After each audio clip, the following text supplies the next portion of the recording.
ঈদের মাঠে একটা ন্যাক্কারজনক কাজ হয় সারা বাংলাদেশে, সেটা হলো ঈদগাহে ঈদের নামাজের পর টাকা কালেকশন হয়। সে টাকা কালেকশনের মধ্যে অনেক সময় দেখা যায় দুইটা রুমাল নেয়, একটা হলো মসজিদের জন্য, ঈদগাহের জন্য, আর একটা হলো হুজুরদের জন্য। হুজুরদেরকে বসায় রেখা তাদের জন্য টাকা কালেকশন করে তারপরে হুজুরকে দেওয়া হয়। এর চাইতে অপমানকর, এর চাইতে ন্যাক্কারজনক আর কি হতে পারে বলেন? আপনি মসজিদের উন্নয়নের জন্য টাকা উত্তোলন করবেন, মসজিদের জন্য সাধারণ দানে টাকা নেবেন, জেনারেল ফান্ডের টাকা যে মসজিদের জন্য দেন, ঈদগাহের জন্য দেন, সেটার অংশ হিসেবে ইমাম সাহেবের দিতে পারেন, জায়েজ আছে, কোনো অসুবিধা নেই। কারণ মসজিদের সাধারণ অন্য 10টা খরচের মতো ইমাম মুয়াজ্জিনের বেতন যাবে, হুজুরদের জন্য আলাদা তাদেরকে বসায় রেখা রেখা টাকা তুলবেন, এটা অপমানকর। হুজুরদেরও প্রতিবাদ করা উচিত। এই সমস্ত বিষয়ে তারা যেন যথেষ্ট পরিমাণে আত্মসম্মান বোধ সম্পন্ন হন। সেদিন কোন এক ভিডিওতে দেখছি, আপনারা অনেকে হয়তো দেখছেন, কলকাতার একজন আলেম মাহফিলে এরকম বক্তব্য দিচ্ছেন, আর পাশে দেখলাম ওই এলাকার ইমাম সাহেব বসা। তো বক্তব্যের ফাঁকে উনি ইমাম সাহেব জিজ্ঞেস করলেন যে ইমাম সাহেব বেতন কত? বললেন 5,000, মানে 5,000 ইন্ডিয়ান রুপি, যেটা বাংলাদেশে 8-9 হাজার টাকা বা কাছাকাছি, কম বেশি হওয়ার কথা। তো ইমাম সাহেব যখন বললেন 5,000, তো ওই আলেম বেশ বয়োজ্যেষ্ঠ মুরব্বী মানুষ, বুড়া মানুষ, উনি সাথে সাথে একটু রসিকতা করেই ফতোয়া দিলেন যে তাহলে এলাকাবাসী কারোর নামাজ হবে না।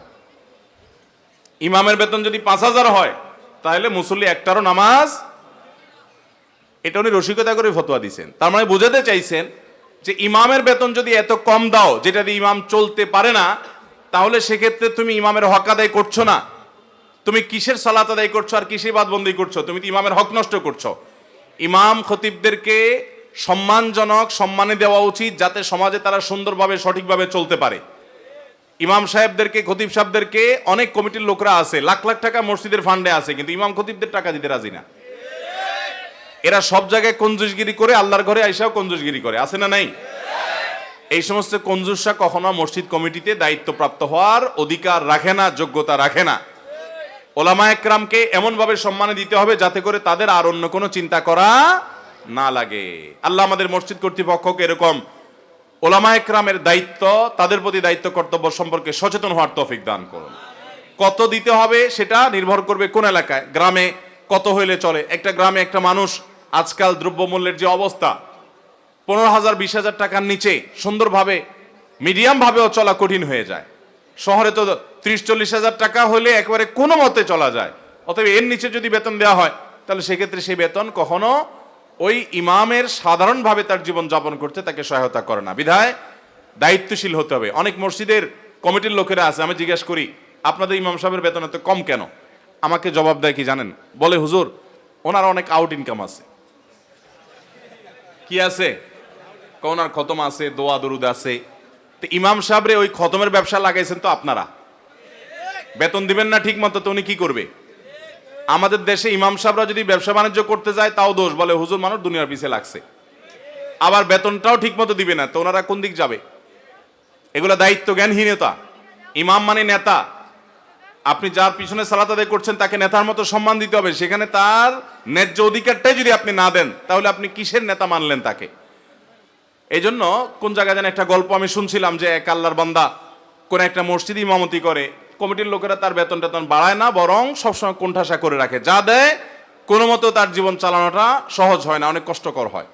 তো তার একজন মুসল্লি পরামর্শ দিচ্ছেন, হুজুর কমিটির লোকরা যেহেতু এত কঞ্জুস, লাখ লাখ টাকা থাকা সত্ত্বেও আপনার বেতনটা বাড়াইতে চায় না, তো আপনি এক কাজ করবেন, নামাজ শেষ হলে প্রতিদিন সালাম ফিরানোর পর আমাদের এলাকার কোন একটা মসজিদ থেকে যে জুতা পালিশ টালিশ করে তার কাছ থেকে ওই যে বাক্সগুলো একটা ধার নেবেন, নিয়ে সালাম ফিরায়া মসজিদের বাইরে গিয়ে ও জুতা নিয়ে বসে যাবেন।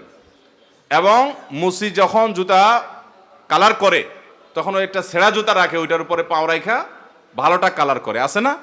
বলছে তখন বাইর হওয়ার পরে দেখবেন মসজিদ কমিটির লোক যেগুলো আপনার বেতন এতদিন বাড়ায় নাই, অথবা ইমাম সাহেব আর খতিব সাহেব মুয়াজ্জিন সাহেব মানে হলে এদের গলা চিপা ধরো, এরা না খায় মরে যাক, এই টাইপের যারা বখিল, এদের কেউ যদি এসে আপনাকে বলে হুজুর আমাদের ইজ্জত ডুবাইছেন আপনি, জিব্বা যদি কামড় দেয় তো সাথে সাথে সেরা জুতা নিয়ে 2টা বাড়ি মারবেন।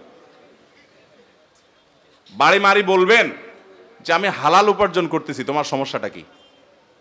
তোমার ইমাম হালাল উপার্জনও করতে পারবে না, আবার ইমামকে ন্যায্য বেতনও দিবা না, তো তোমার মতো জালিম আর কে আছে? আল্লাহর ঘর যারা আবাদ করবেন, আল্লাহর ঘরে যারা দায়িত্বপ্রাপ্ত হবেন, ওলামায়ে কেরাম সম্পর্কে ব্রড মানসিকতা তাদের থাকতে হবে। আল্লাহ আমাদের সেই তৌফিক দান করুন। আলহামদুলিল্লাহ বহু শত শত হাজারো মসজিদ বাংলাদেশে আছে, যে মসজিদ কর্তৃপক্ষ দায়িত্বশীল, সচেতন, তারা ইমাম মুয়াজ্জিনদের ন্যায্য অধিকার আদায় করেন, হক আদায় করেন। আবার ইমাম মুয়াজ্জিনদেরও দায়িত্ব আছে যে বেতন কম দেখেই যে খতম পড়া শুরু করবে, মুর্দার দোয়া করা শুরু করবে, আর 2 নম্বর পথে হারাম ইনকাম করা শুরু করবে, এটা কখনো ইমামের শান হতে পারে না। খেয়ে থাকবে, কিন্তু কোনো ইমাম কখনো নাজায়েজ পথে পা বাড়াবেন। আল্লাহ আমাদের সবাইকে ইসলাম এবং সংশোধন করার তৌফিক দান করুন। এরপর প্রশ্ন হলো, বিয়ের পর স্ত্রী কার সাথে চলবে, কার কথা মতো চলবেন, শাশুড়ির নাকি স্বামীর? বিয়ের পর অবশ্যই স্বামীর কথা মতো চলবেন। কোনো নারী তার মায়ের কথা মতো চলবেন না। চলবেন কার কথা মতো? মা তার মর্যাদা অনেক বেশি, সন্দেহ নাই, কিন্তু বিয়ে হওয়ার পর তার মা বা বাবা আর স্বামী দুজনের কথার ভিতরে যদি কন্ট্রাডিক্টরি হয়, সাংঘর্ষিক হয়, একজন নারী কি করবেন? তার প্রথম চেষ্টা হবে সমন্বয় করার, যে কোনো একজনকে বোঝানোর যে তুমি একটু ছাড় দাও, তাহলে তার ঝামেলা দূর হয়ে গেল। যদি কোনোভাবে সমন্বয় করতে না পারেন, তাহলে তুমি স্বামীর নির্দেশ মানবেন, কারণ বিয়ে হয়ে যাওয়ার পরে তার অভিভাবক হলো কে? স্বামী। তবে মা বাবার কাছে করজোড় করে মাপ চাবেন, চোখের পানি ফেলবেন, তাদের কাছে দোয়া চাইবেন, ক্ষমা চাইবেন যে আমার অপারগতা, আমি পারছি না, কিন্তু আমার মনে চাচ্ছে তোমাদের কথা শুনতে। তারা বুঝবে যে সন্তান বেয়াদবি করে নয়, বরং স্বামীর আনুগত্য করতে গিয়ে বাধ্য হয়েছে, আসলে সে আমাদের কথা শুনতে চায়। আমরা অনেকে আছি পারিবারিক জীবনে সমন্বয় করতে পারি না, যার কারণে আমরা ভুলগুলো করে থাকি। আল্লাহ আমাদেরকে এই সমস্ত বিষয়ে সঠিক সিদ্ধান্ত গ্রহণ করার তৌফিক দান করুন। বিয়ের পর শাশুড়ির দায়িত্ব কর্তব্য কি তার নিজ মেয়ের প্রতি?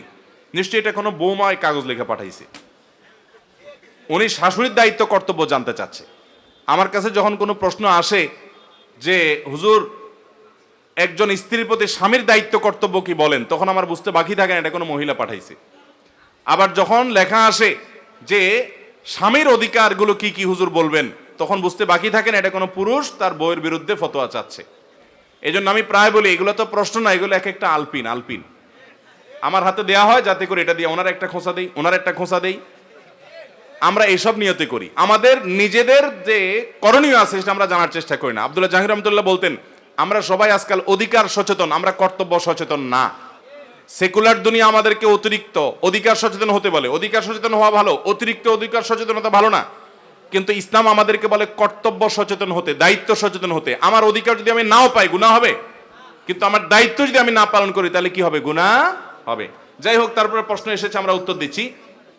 একজন শাশুড়ি তার দায়িত্ব থাকবে যে তিনি তার ছেলে মেয়ে তাদের সাংসারিক জীবনে যাতে অশান্তিতে না পড়ে তিনি দায়িত্বশীলতার পরিচয় দিবেন। এমন কোনো কাজ করবেন না যাতে মেয়ের সংসারে বা ছেলের সংসারে কোনো প্রকার অশান্তি হয়। যথাসম্ভব দায়িত্বশীলতার পরিচয় দিবেন।